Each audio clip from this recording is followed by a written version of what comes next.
Leave me alone if I need me a sec. I need it. Fuck it, I need me a check. I need it. Saying with love, now that I'm found, I really need my respect. I really need it. Nobody but me in my head. Nobody. I'ma do me till I'm dead. Do me. If I gotta fight for my soul, then fuck it, I might as well go for the neck. Whoa. Yo, what's going on? It's your boy, Dion, and we're here again for another episode of the Us versus Us podcast. What's up, Probably? It's episode number 9, brother. Number 9, huh? Number 9 is Getting fine. up there. That's what they say. That's crazy. Yeah. Congratulations, brother. Yeah, thank you. And always thank you for being here. I had a bunch of fun yesterday for the Super Bowl. I don't know how you felt about it, but I had a great day overall, and the Super Bowl was definitely tight. Some of the best part of it, of course, was the halftime performance. Yeah, I would say for sure. Go ahead and give me your take on it. Give me your thoughts. We're not going to spend too much time on it because, we talked about it for a couple episodes. Yeah. But go ahead and let me know maybe your favorite song, and then just. I liked it. It was cool. I liked. I don't know about favorite. I think I knew going in what my favorite song would probably be, and that kind of was. So I think I'm gonna go with All the Stars. All the Stars. I thought that was pretty cool. Okay. Oh yeah. And then just overall good performance. Yeah, I would say I was telling Mitch, as a rapper, as an artist, that's as good as you're gonna get. You know what I mean? And I think that's why for you, you're oh man, I want to see some instruments and stuff. I'm yeah, I get it, because as a rapper, it's that fucking shit was tight, but I could see why everyone's there's really not much to it, but I thought it was good. I thought it was cool. Yeah, of course. I think, and after rewatching it and everything, of course, there's a whole bunch of symbolism that people are deciphering and stuff, and whatever's clever. That's neither here nor there. I just thought it was a great show. You know what I'm saying? I was given credit to the stage, and how massive that was, and just how he incorporated that. I didn't really put together the whole PlayStation thing that people are saying and stuff, but I probably wouldn't rank it in my top Super Bowl performances I've ever seen, just because last night, after everything was said and done, we kind of went down the rabbit hole on YouTube. Yeah, that was cool. Going and checking out past performances and stuff. Yeah. What do you like? Where would you possibly rank it? Or what did you think of the past performances? I mean, yeah, there's a lot of ones that I guess I didn't really oh shoot. I didn't really realize were as good as I initially thought. Mm-hmm. So in that sense, I think it, I always say I think it's solid. I would put it right there with the Weekends. The Weekends was pretty solid too. Yeah. But it was cool. But after going back and watching Prince and Michael Jackson's was crazy. He he stood there for 90 seconds and didn't say nothing, and they were just cheering for him. That was pretty cool. It was badass. To see. I seen just a quick intervene. I seen a TikTok today about the director the whole time was worried about him starting, because he wouldn't start, and he was just doing that on his own. And the director was Mike, we gotta go, Mike, come on now, it's dude. And they're they play the audio and shit, and he was just telling the story. It was funny. That's pretty cool. Mm-hmm. One that really did that really did stand out to me last night was the Coldplay one with with Beyonce and Bruno. I thought that very was bright. Pretty cool. I thought that was all right. Very colorful. Yeah. And I was explaining I really didn't fuck with Coldplay way back and then. Mm-hmm. But now when I watch and I listen to Coldplay, I wouldn't say like I'm like a fan or anything, but I do enjoy some Coldplay and some Yellow and some Paradise and some Viva La Vida. She had they had Bruno Mars and Beyonce too, as like a feature performers as well, and they did their thing. Yeah, we did all of them too. Mm-hmm. What would you say is like up there for you? I mean, one that I picked specifically, but I thought it was gonna be a little bit more poppin' was 2004. I thought it was gonna be a little bit more Kid Rock based, honestly. But but we played the 2000 the Janet Jackson one, and even though that's like a controversial one, that has like some pretty good people on that too, like Nelly. The medley that they did on that, like crazy. I was telling Matt Long today. Shout out. That's crazy. I just dropped like government name. We can bleep that out. But I was talking to my homie today. That was weird. And I was like, dude, that shit was tight. Like Janet Jackson actually does pretty all right. Yeah. Like all for you. Yeah. That shit's pretty tight. But I think I gotta give it like to Prince though too. I think like the aesthetic of Prince's, because Prince. The rain was coming down, and then also like I'm a video guy, so like the quality of camera like kind of like fits, but is like stellar for like its time frame, but it's like got like a glass of like raindrops that just kind of like overlay it, and it's a sick ass, like I'm like, yo, that's badass. It makes for it, and like him singing Purple Rain in the rain. Yeah, super far. I mean, dude, Super Bowl halftime, like it's so amazing what it's become. I think that's why I want to see more diversity. I want to see more people like take advantage of that platform and take advantage of that opportunity, because you only get it, like, I mean, for some they got it multiple times, but like you might only get it once, you know what I mean? So it's like, do what you can with it. And I think like all in all, I think Kendrick did what Kendrick does, and I think he sold himself, and for the people that like weren't buying it, like that's fine, because like I think a big majority of who Kendrick is he may not be selling to you, but he's gonna sell to like the people that he knows, and that's kind of cool. I think he did it. I agree completely, brother, and especially like to a point where I'm like, yo, anybody like who is saying that it's ass, like, yo, you're crazy and you're low key just like hating. Like it was a good show. And we'll just let it be like what it is, and like progress on from rap and just make good music from here. And next time it doesn't have to be about that. Next time we can just be about the music and be about the performance and shit like that too. You know what I'm saying? Exactly. Yeah. Next time there doesn't have to be a backstory. It's something that we can all lock into and shit like that. Do you have predictions for next year's Super Bowl halftime? Man, I mean, If Travis done, maybe Tay. I was saying that like I wanted them to do Bad Blood this year. I would say maybe Tay. Other than that, like I really Yeah. I don't really have any other ones. Yeah, I mean, we watched him perform for the tailgate party, so I think maybe Post Malone might have a shot.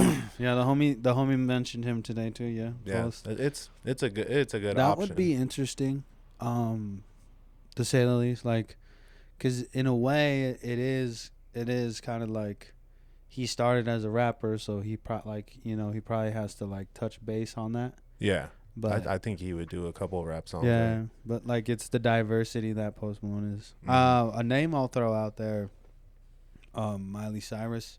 Oh yeah, okay. Excuse me. I could see that.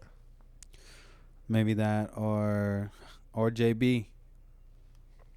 Can we get JB on it? JB on the halftime show, dude. Revival. Oh, okay. I don't know. I don't know though. Have you seen JB lately?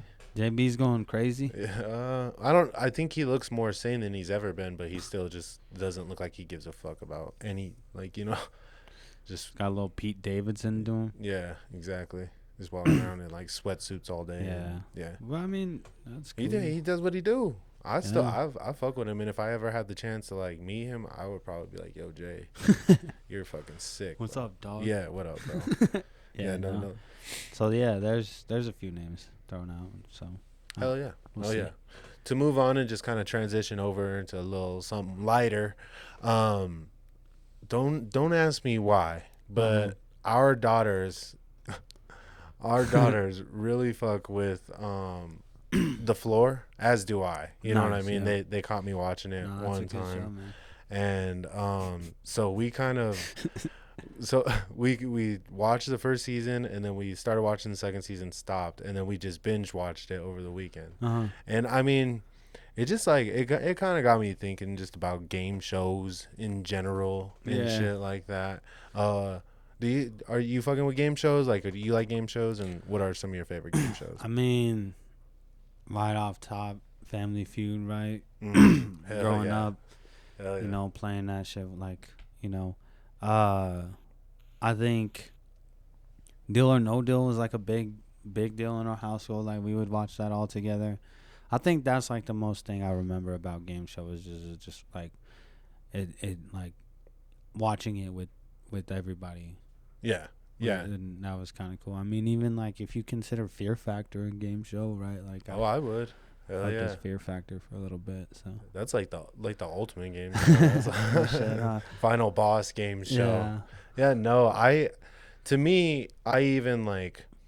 It's kind of crazy. It's like nostalgic as fuck, but like I think back to even like Nickelodeon days. There used to be like the pyramid game show and shit where everything they were in front of a green screen or whatever, but they would be climbing and doing all kinds of crazy shit and then get slimed at the end if they're a loser, or they'd fall through the floor or something like that. And I always kind of wanted to be on one of those game shows. You know what I mean?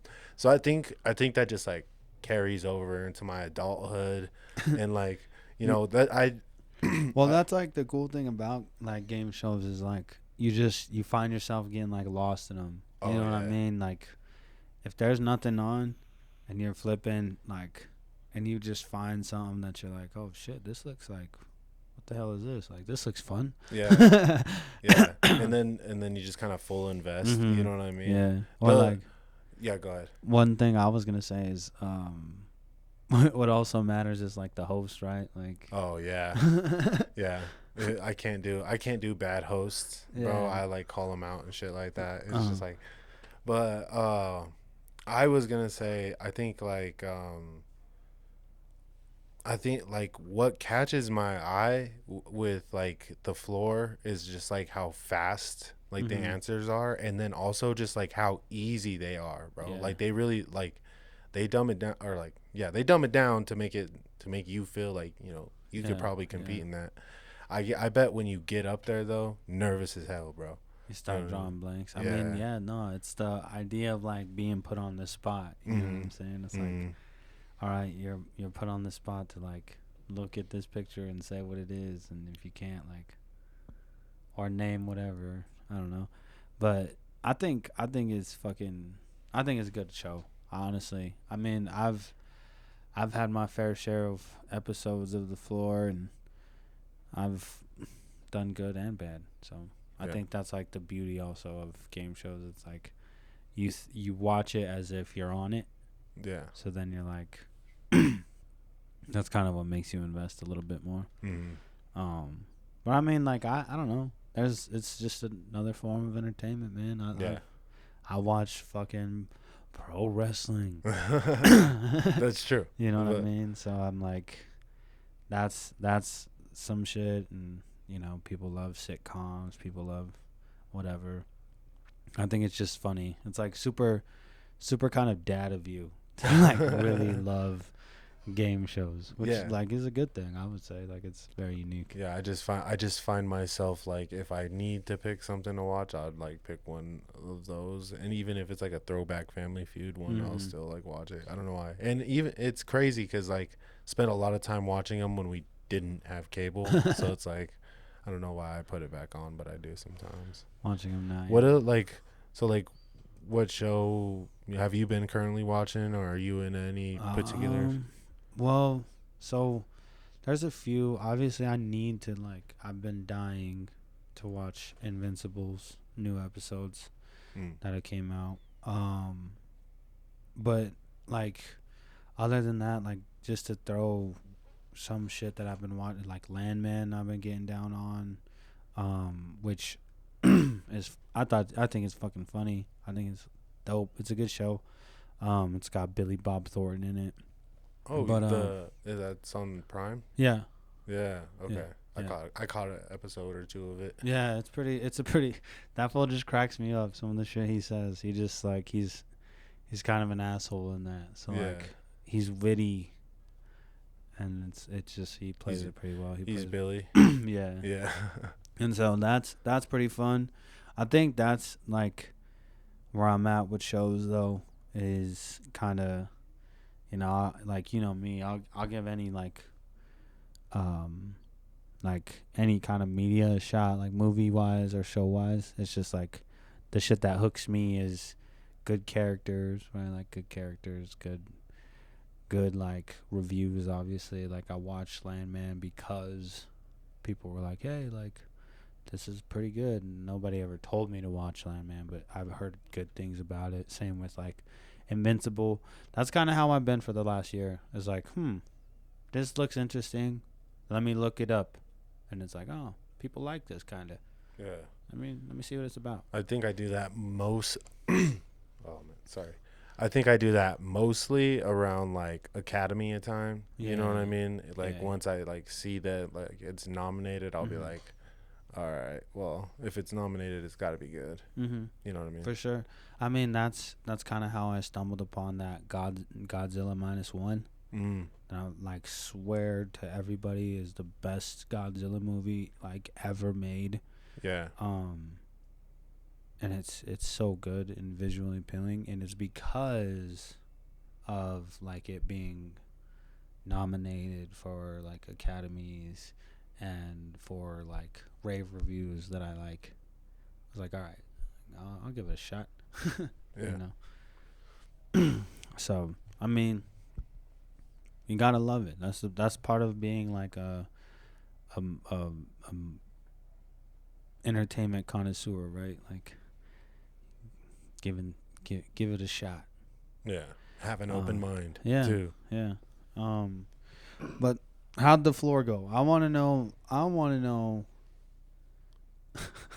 what kind of categories we're seeing. Like, you know what I mean? I mean, there's catchy things like Taylor Swift songs and just like basic things like mammals and you know stuff like that. And what would be your category?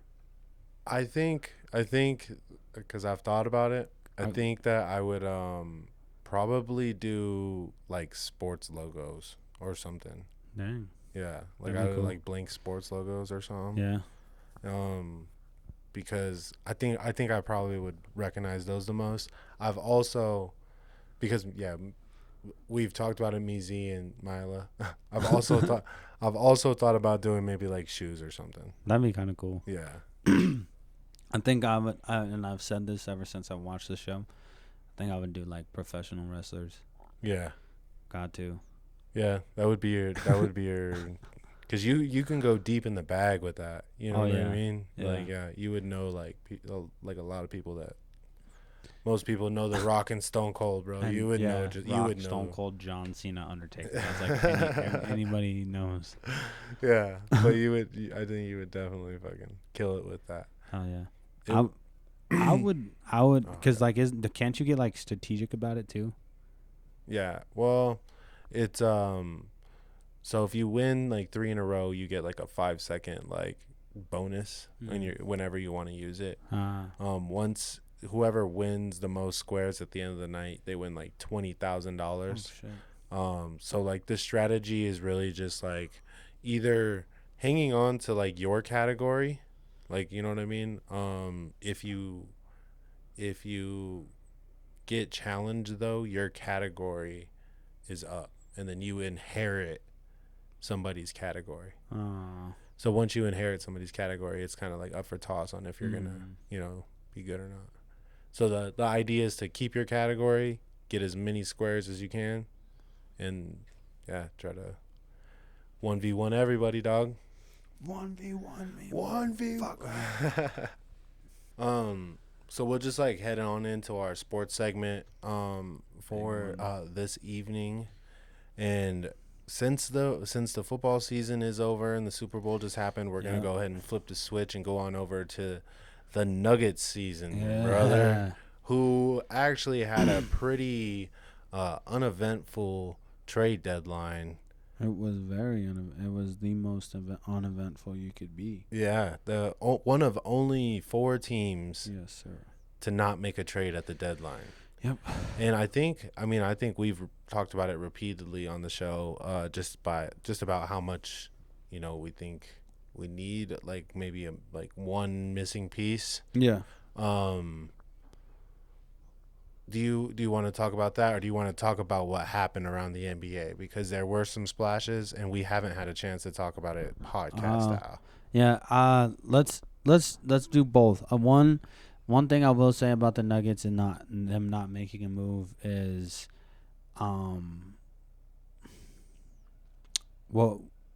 something I think I said, it was either last night or last time we were watching them, was like, we're taking care of our guys, like regardless of, if we don't like when, our star players aren't playing.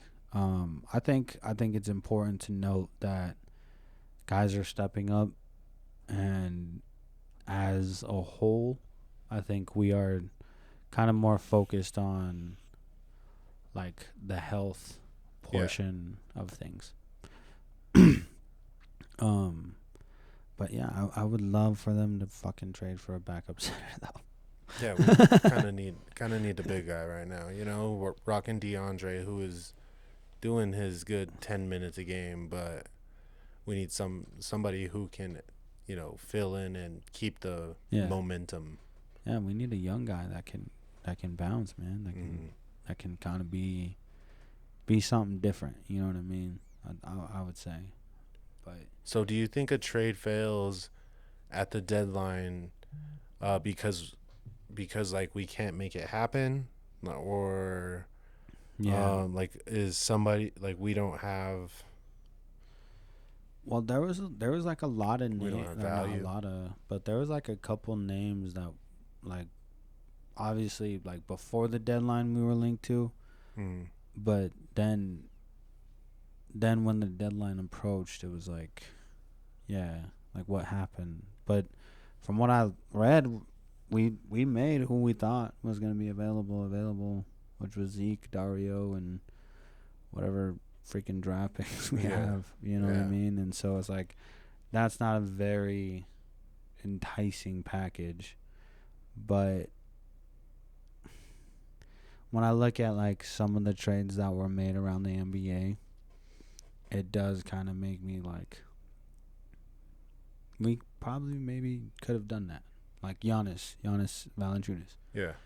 Or Jonas. I don't know how to actually say his name. But Valanciunas. I thought, like, that's a solid backup to Jokic. It may not have been like the young bouncy guy that I was talking about before, but he's pretty.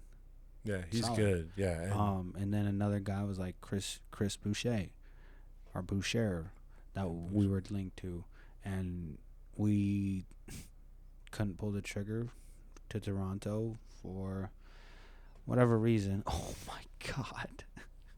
Jokic is nasty, bro. Oh my goodness. Sorry, chat. But yeah, I mean, I don't know. There were guys that I thought maybe we should have and could have pulled the trigger, but I guess guess they felt like it was not necessary. Yeah, you know, not moving necessary forward. to the point where we're gonna, cause like MPJ stepped the heck up. We can't trade Julian or not Julian Jamal. Can't trade AG. So it's like, oh my goodness. Did you feel any kind of way about what the Nuggets didn't do, right? Did what the Nuggets did by not doing nothing? I want to say that I have like the utmost confidence in like the team that we have. I think that because of past years, we kind of overlook, like, I mean, they're 39 and 14, something like that. So it's like, it's not like we're losing or, you know, going like crazy in like a bad slump or anything. We're a game and a half back from second place, a game and a half ahead of the Lakers for fourth place. So yeah, I'm just excited because the Lakers going into the trade deadline, they go out and they get Luka Doncic, and they trade for him Anthony Davis. The Lakers also get Max Christie and 2029 first round draft pick. So that's kind of like that's the Mavericks. Oh, my bad. The Lakers got Maxi Kleber. My bad. Yeah, but that's kind of like the big splash of the trade deadline, you know what I mean? And just seeing where we're at and where they're at, you know, yeah, I would have liked to see us go and go get a big. You know what I mean? At least that was gonna be my question. Like when you do look at that and you see that game and a half, does that make you say like, all right, we probably needed to do? We definitely should have. At least, I know we're saying big guy, but maybe even somebody who Trey Mann was someone that the Nuggets were linked to, which is surprising to me. I seen that too, actually. But even like a 3 that can maybe stretch the 4 and 5. I think we had talked about that. But overall, you know, I love Jokic. Jokic is always going to be Jokic. He's going to go off. He's going off right now, literally as we speak. My question to you would then and something I wanted to bring up is the trade that fell through. So the Lakers give up AD. AD was the one guy on the Lakers. I was like, hey guys, we need a big man. Like, I'm the only big man here.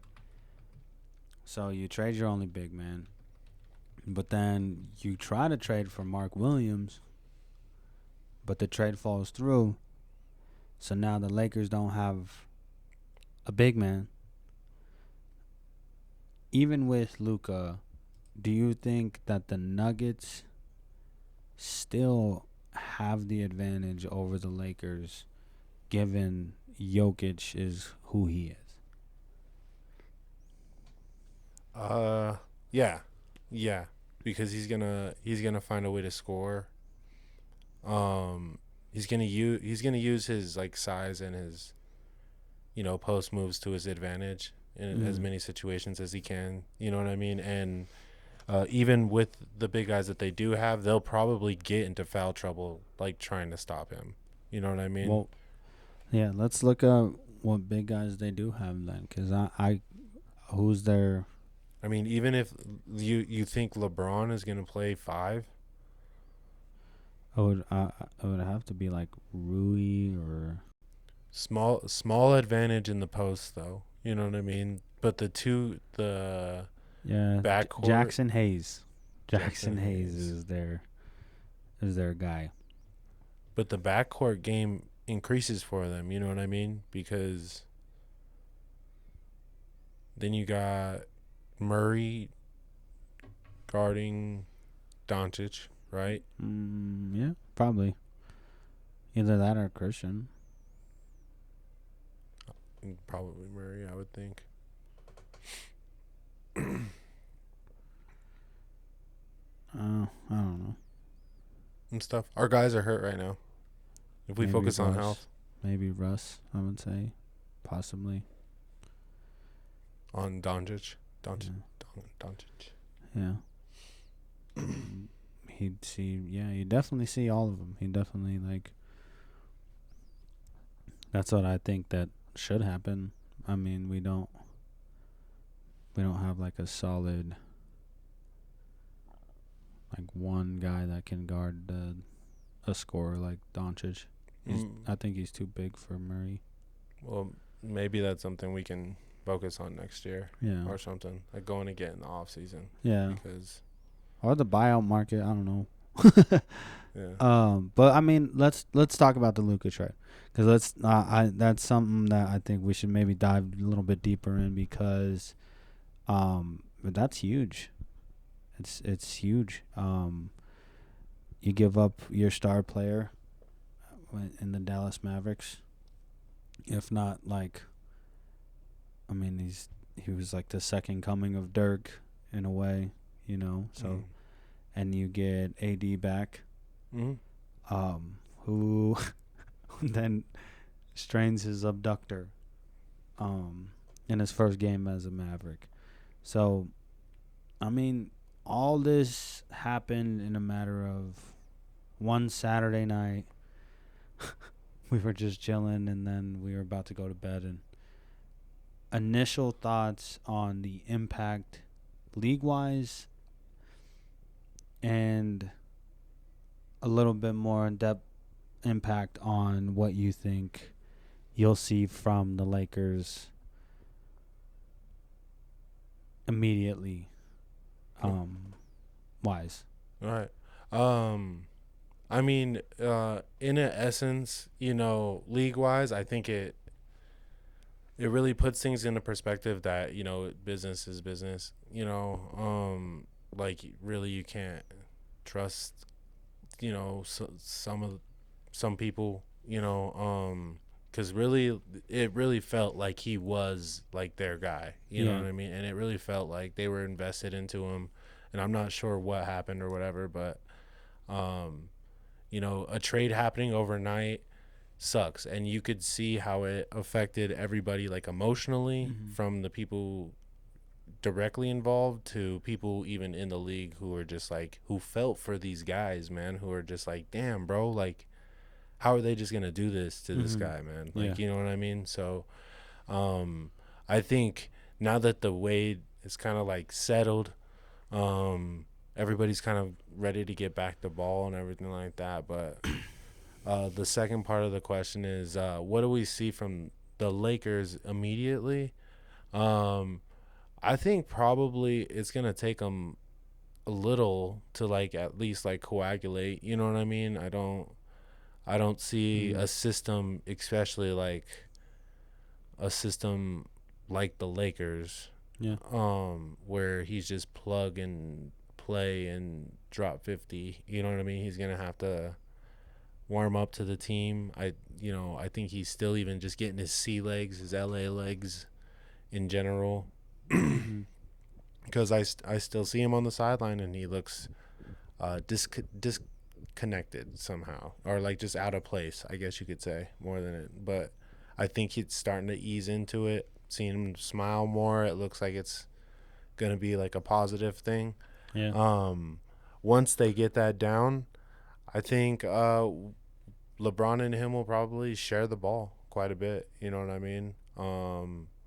But I think they both like ISO more than they like, you know, like pick and roll. You know what I mean? So I'm not sure if that, like, butts heads with each other, or if that somehow, like, one's got to sacrifice, right? And if it is going to be somebody, it's probably going to be LeBron. Don't you think? He would probably want Doncic to be, like, the main scorer. Yeah. I agree with that. I would say so.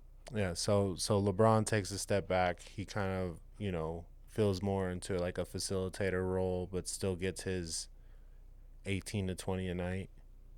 Yeah, I mean, I wonder how much he's averaging right now. He's got to be averaging like 23 and 25, right? Like, I guys check that. Well, that boy just dropped like a 50 bomb the other night. He was fucking showing off for Luka, pulling up from like right after half court and in the logo and shit. So if it 24.5 right now. So I mean, yeah, might go down to like 23.8 or something.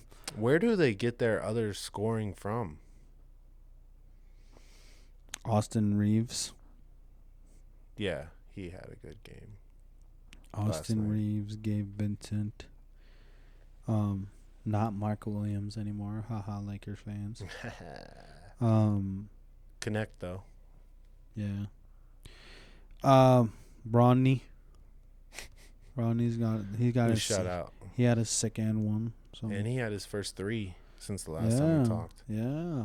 That was the Luka game. That was when LeBron was like, "Hey, Luke, did you see? Hey, that's your point guard. I promise, I'll leave." Future, it's the future. I promise. I'm kidding, but yeah, yeah. I thought that answer was nice, man. I agree. I think it's definitely gonna take some time. However, I do believe in Luka being a ball player. I mean, he's been playing basketball since he was fucking young as shit, and at a star level. Yeah. You know, even when he was in the Euros. As a teenager, he was a pro. Out. Yeah. So he, like you said, I think the LA thing might be like something to him right now.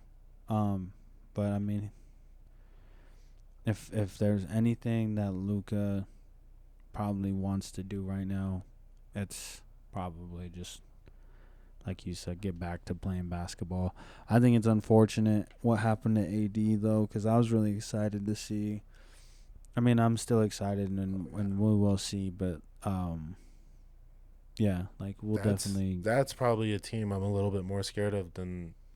Like immediately. Yeah, and it like you said, it's unfortunate AD went down, but that's like AD doing AD things. I mean, it might be what's best for them too. Like, you know, that was like kind of surprisingly to see kind of the plug and play aspect of that. But I think, like, again, you're talking about like two players that just love playing basketball, and Kyrie and Anthony Davis. You know what I mean? And so it'll be an interesting get. I think they'll be scary too if they can creep up and get into the play in, if not like kind of even get an actual seed. Yeah. I mean, that'd be kind of crazy. Yeah. I'm excited, and I'm excited for finals time is usually I get kind of hyped. Yeah, that time. I mean, I lock in. We can maybe go a little bit more in depth, but I mean on the next episode. But we got All-Star break coming up. We got you know, I have a very opinionated passionate opinion about All-Star games, but we got All-Star break coming up. Like, that's to me when like it's like shit's getting serious. Yeah, you know, especially right after that, when that last stint of games, people even, I think players even more specifically, like really just flip a switch, turn something on, and they just go, because playoff seeding, everything, every game matters at that point. Yep, and then I don't know, like you really start to see how players are gonna gel and kind of play in the postseason. You know what I mean? Like, it's kind of weird how the NBA works. Like, the first, like, before the All-Star break, it's kind of like, yeah, you have your star players that ball out every night, but, like, that's what they do. But then, like, after the All-Star break, it's like, okay, how do we game plan against these All-Star players? Yeah. And, like, these big games become more about how do we win this game? How do we execute these plays and stuff? All right, man. Yeah, well, like, I think next week we can do the All-Star thing, and we'll even talk about like the draft. Yeah, the draft everything. and everything. So that sounds fun. All right, man. Well, go ahead and plug your social medias as we always do. Yeah. As always, my name is Probably. On Instagram, my name is Probably Official. On YouTube, you can go get those music videos and some of those performance clips, if you will, on the YouTube page. And then my name is Probably 97 on TikTok and Twitch. So follow me. Follow him for sure, because he's next up. I think I posted a clip of that. It literally says that. Next up. He's next up for nice. Real. Let's go. I go by #Dion. And you can find me on all social medias at #_Dion. Spell out the hashtag. That's on Twitch, Instagram, X, Discord, TikTok, everything. He's on everything. Probably. I really appreciate you coming by again. Always, we're man. Episode number 10. 10 next week. Yeah, so big 10. Yeah, big XO. Or I don't know. X. But, It's just X. Yeah, it's just X. All right, big X. Thank you as always, man. And then to everybody out there, thank you so much for all of the love, especially on the stream. Thank you guys for pulling up and just at least saying what's up. She was gold. Yeah, that was a great stream, and I hope we can keep doing that more and more. Thank you, whether you listen for 5 seconds, 5 minutes, or the whole podcast. I really appreciate you, and we're gonna get up out of here. So, peace. Yeah, thank you, Tree. Peace.